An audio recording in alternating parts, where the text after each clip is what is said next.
వామ్మో! ఈ 'big boss' wild cards ఏంట్రా బాబు ఇలా ఉన్నారు. అస్సలు 1% కూడా ఎక్స్‌పెక్ట్ చేయలేదు. ఆ మాధురి ఏంట్రా బాబు మాట్లాడితే కొట్లాడడానికొచ్చేస్తుంది. మాధురి ఓకే. రమ్య ఏంటసలు ఎవడినో పడుకోబెట్టి తొక్కుతా అంటుంది. వామ్మో! మామూలు రచ్చ లేదు బాబోయ్! అసలు నేను ఎక్స్‌పెక్టే జేయలేదు.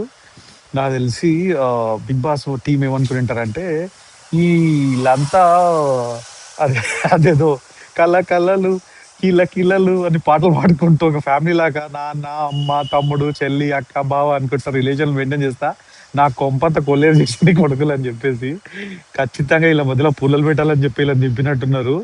నిన్నటి ఎపిసోడు అదే సోమవారం ఎపిసోడ్ మామూలు రచ్చ లేదు గదా! ఈరోజు ఇంకా రచ్చ ఉండబోతుంది. క్లియర్‌గా అర్థమైతుంది. ఎందుకంటే మాధురి మనోడిని ఎవరిని భరణిని ఏదో యేసుకుంటుంది పొద్దు పొద్దున. అండ్ పుల్లలు బానే పెడుతున్నారు. అండ్ మామూలుగా లేదసలు. భరణిని, దివ్యని రెచ్చగొడుతున్నారు full.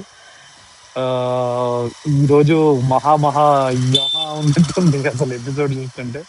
So, let's wait and see what is going to happen. But ఈళ్ళు మాత్రం అస్సలు ఏ మాత్రం 1% కూడా అంటే చాలా స్ట్రాటజిక్‌గా దింపినట్టున్నాడు వీళ్ళని. అదే అర్థమైతుంది క్లియర్‌గా.